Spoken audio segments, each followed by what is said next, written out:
Hello, welcome to Food Immerse, a channel where we not only teach you how to cook delicious dishes, but immerse ourselves in the history, culture, science, and beauty of food. I'm Lorraine, and I'm so excited for you to join me on this journey, exploring different cuisines, ingredients, and cooking techniques. Be sure to subscribe so you don't miss a single delicious episode.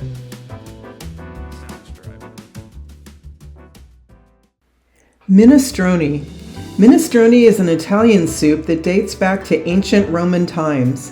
The name comes from the Italian minestra for soup and one for big, so big soup, and is a very filling, complete meal on its own. There is no official recipe. It varies by season, region, and personal preference.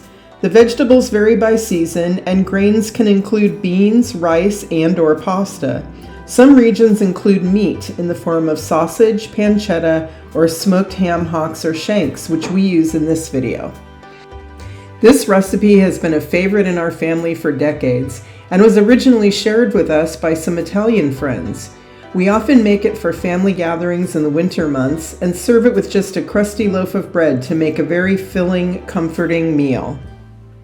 I call this recipe old school minestrone because it is very thick and almost stew-like and does not resemble the brothy minestrone usually served in restaurants that is more like a light vegetable soup.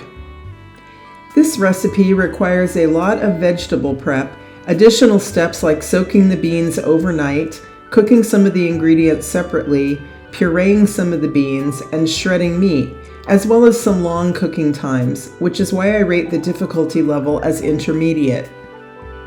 Please do not let this dissuade you from making the dish. I promise you it is well worth the effort. It makes a very large amount and you can freeze some of it for another time, just before you add any pasta. Just pick a day when you have lots of time to enjoy the process and let's get cooking.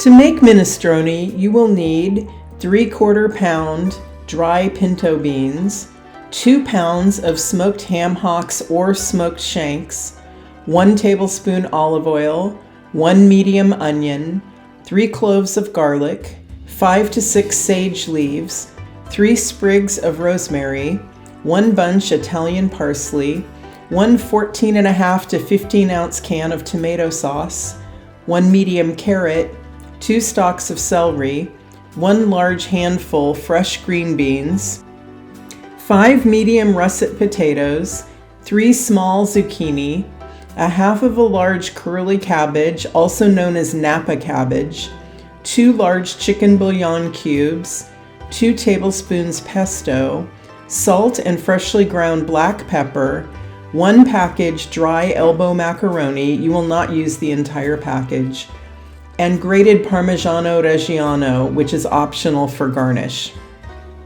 The special equipment you will need are a 10-quart or larger Dutch oven with lid.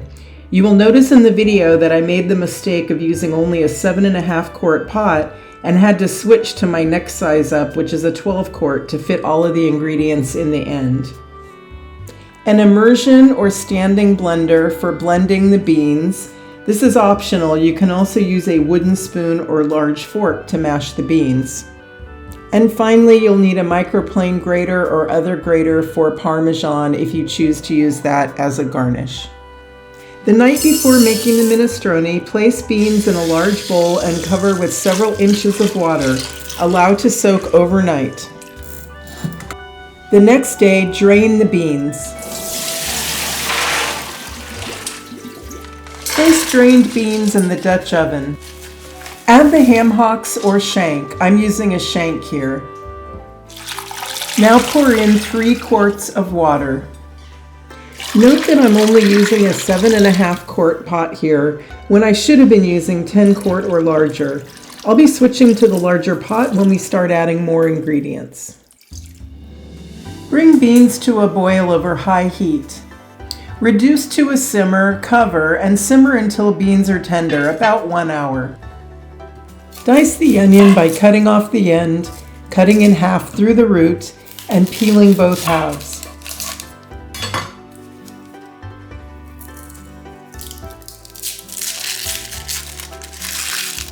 Next, make a few horizontal and then vertical slices. Turn the onion and cut across into dice. Dice both halves and place into a bowl. Now dice the garlic cloves by cutting off the stem end and the root end and peeling. After cutting off the root end, if you hold down with the knife and pull up on the clove, it will sometimes remove the peel. If it doesn't, just wrap the clove with the side of your knife and that will loosen it and the peel should come off easily.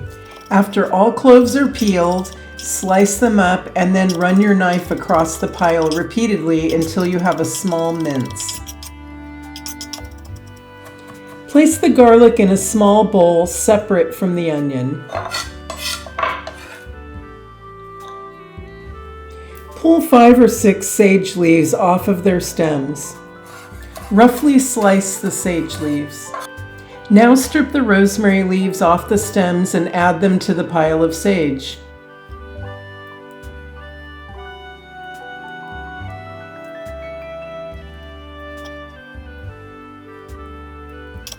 Mince the rosemary and sage leaves very finely by repeatedly running your knife through the pile. These are strong herbs, so you do not want to leave any large pieces. Add to the garlic. Pull leaves off the parsley to make a large pile. We will need about a ½ cup chop. Chop the parsley by running the knife through the pile.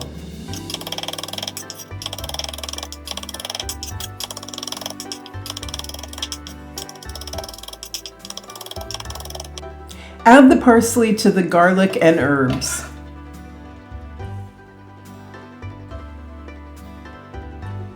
Place a large non-stick skillet over medium heat. Add the olive oil. When oil is hot, add the onion and sauté until soft. This will take about 5 to 6 minutes. When onion is soft, add the garlic and herb mixture and sauté for about another minute. Now add the tomato sauce, combine well, and simmer for about 15 minutes. Stir occasionally. After 15 minutes, remove from heat and set aside. When beans have been simmering for an hour, test one for tenderness. When beans are tender, remove the ham hocks or shank to a plate. Now remove about 2 cups of beans and some liquid from the pot.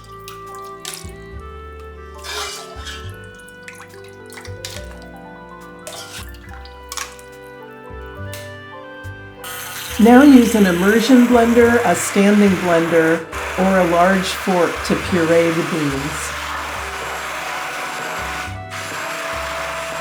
Set aside.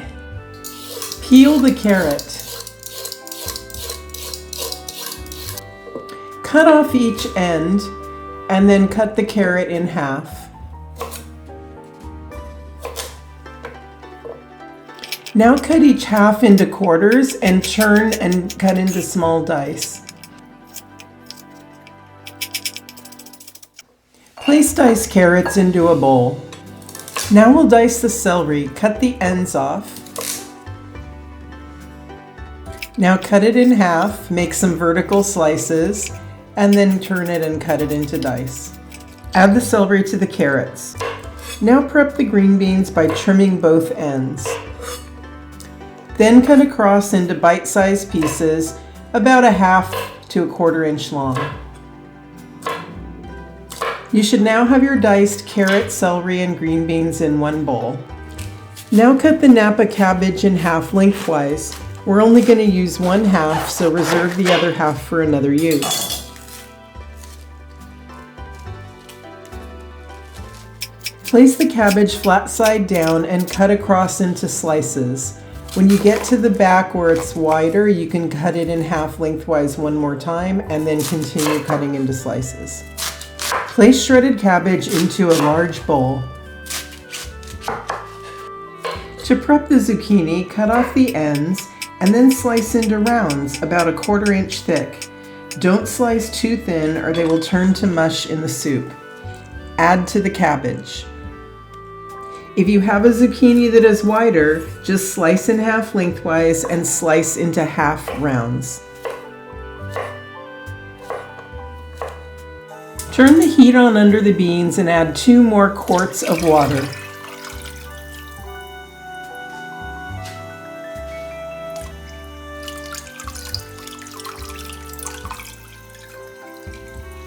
Bring to a simmer and add the carrots, celery, and green beans. Simmer for 15 minutes. Meanwhile, peel the potatoes.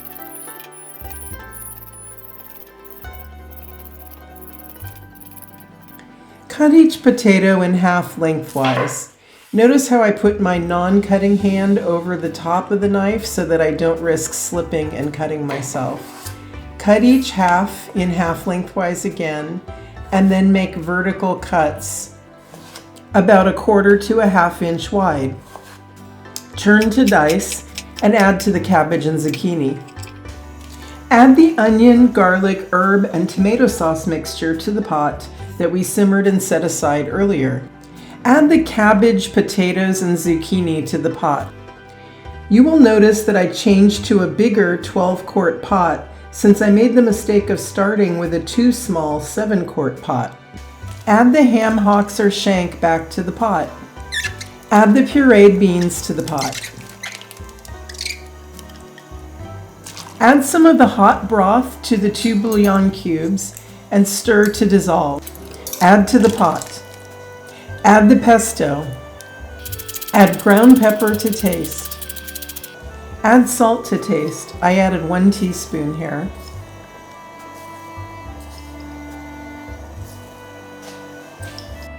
Give the pot a stir and simmer for 2 hours.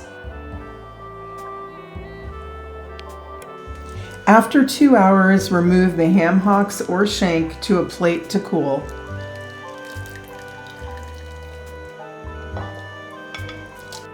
When ham shank has cooled enough to handle, use 2 forks to pull it apart a bit. Now use your fingers to remove all the bones and large pieces of fat.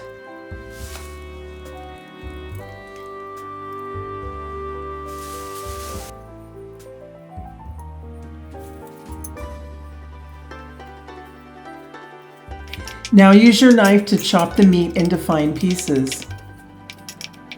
Add the meat to the pot. At this point, you can freeze whatever amount of soup you would like before adding the macaroni. If you are not going to serve the entire pot of soup at once, place the portion you are going to serve into a smaller pot and bring to a boil.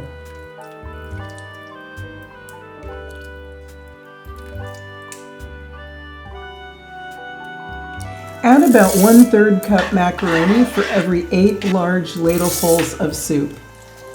I use 2/3 of a cup here. Simmer until the macaroni is cooked, about 20 minutes. Grate some Parmesan to garnish each bowl of soup and serve.